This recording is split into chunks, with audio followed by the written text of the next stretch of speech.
Hallo und herzlich willkommen bei einem anderen CEO-Video von Goldgeldwelt. Ich bin hier in München auf der Edelmetallmesse im Jahr 2018 und habe hier die Ehre und das Vergnügen, mit John Contact, President von West Red Lake Gold Mines, is that right? That's correct. Zu sprechen. Und John möchte uns seine Company kurz vorstellen. Es ist ein Gold Explorer in Kanada und ja, wir werden jetzt auf Englisch uns ein bisschen dem nähern und mal schauen, was John so zu sagen hat.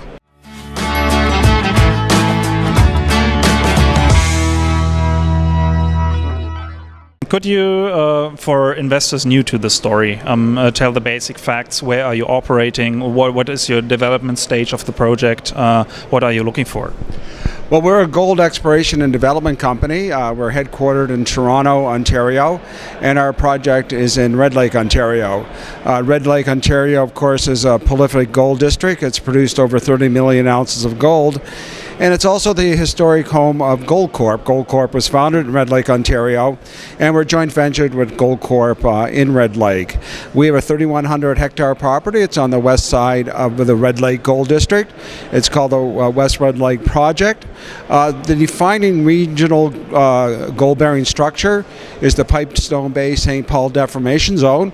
We have 12 kilometers of strike length of the deformation zone on our property. There's 3 former mines on our property.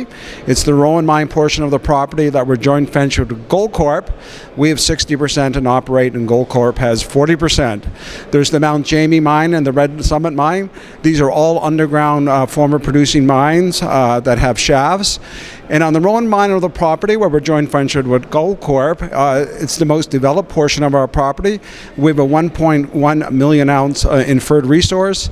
It's graded at 7.57 grams per ton. So it's the type of deposit that is typical in Red Lake, Ontario, high grade, close to surface, the type of thing that lends itself to underground gold mining. Very good, thank you. How important is the joint venture with Goldcorp for you? And maybe you could elaborate a little bit about other producing companies in the surface or nearby your own project. Yes, well, as we news released in September, Goldcorp has taken a renewed interest in our project. They're doing surface work and helping us identify additional drill targets beyond the 3 former producing mines on our property. So it's wonderful to be joint ventured with one of the largest gold producers in the world in their historic home in Red Lake, Ontario.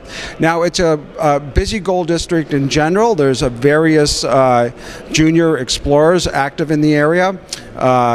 Rubicon, Premier Gold, Pure Gold, and Great Bear Resources are all within the Red Lake Gold District and active doing their exploration work. I'm part of an experienced management team. We've done this before. We've taken Ontario gold assets and have had transactions as much as a couple $100 million. And what we're intending to do with this project is what we've done in the past is essentially de-risk it for the Canadian gold producing community by outlining the deposit, doing the economic studies on the deposit, and starting the permitting process, and eventually sell it to a Canadian gold producer. And that way everyone gets upgraded to more senior paper and can take their positions off the table as they see fit at that point. So I hear that your exit strategy is selling the project at one time. What is your strategy going forward to reach that goal? Do you want to drill for more inferred ounces? Do you want to upgrade the inferred ounces for measured and indicated? The studies you make, can you elaborate on this? Well, yes. Right now, we are getting $13 an ounce in our market capitalization based on our inferred resource.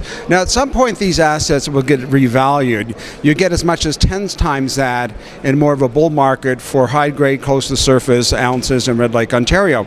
So what we are doing, and what we news released this summer, is we've gone the depth below our resource area at the Rowan mine, where we have the 1.1 million ounces inferred resource, and we've gone the depth to 1,000 meters operators and we found the type of mineralization that hosts gold deposits. So we're looking forward to doing more drilling there and adding ounces to our inferred resource.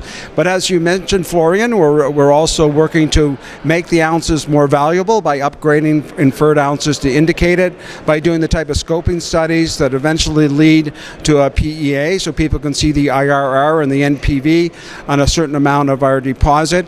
And we're doing the baseline water and other environmental studies, so that all this would lead to a deposit being valuable to the Canadian gold community, and eventually we would sell that asset, as we've done in the past, as I mentioned, to the tune of a couple of $100 million. And right now our company's market cap is in the $8 to $9 million range.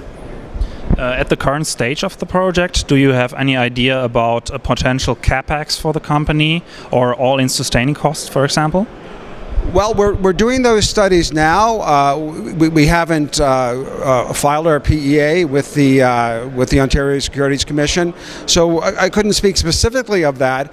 But it'll be a low capex project. One of the reasons for that is a close to surface deposit. So there's only so much tunnel drilling, etc., that has to be done. And also, most importantly, there's mills in Red Lake, Ontario, with capacity.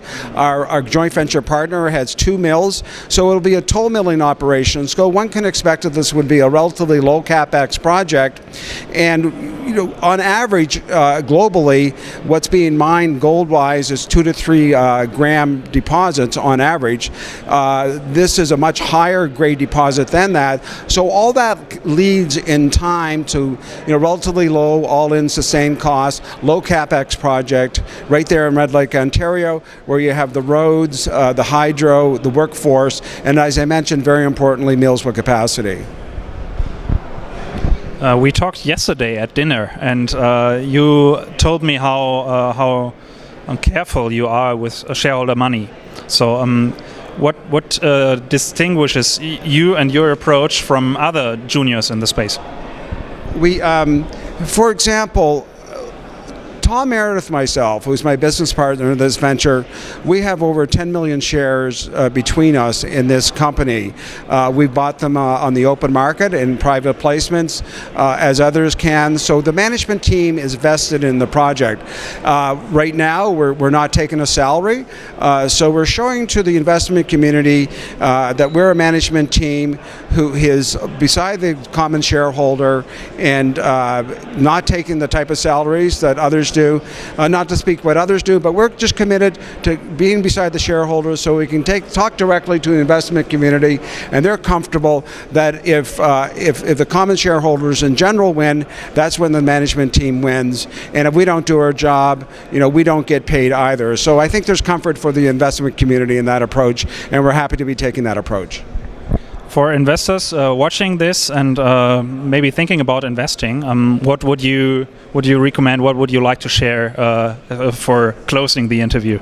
Yes, well, the commodities industry, including the precious metals, including gold and gold exploration and development companies like ourselves, we're in a very cyclical industry, and the entry point and exit point are very important. So all investors, of course, make their own decisions, but the entry point right now is very attractive, I think, and these assets, as I said, we're getting $13 an ounce in the ground right now for our inferred resource. At some point, these get revalued, just historically speaking, the 10 times that or more. So one can look as capital gets moved into the sector. We're late in the business cycle. I think the price of gold in New York has been capped somewhat by Federal Reserve activity, increase in the interest rates. We're probably closer to the end of that than the beginning. So I think there's a lot of positive activity ahead in the gold sector, and the smart investor at this entry point could probably take advantage of that.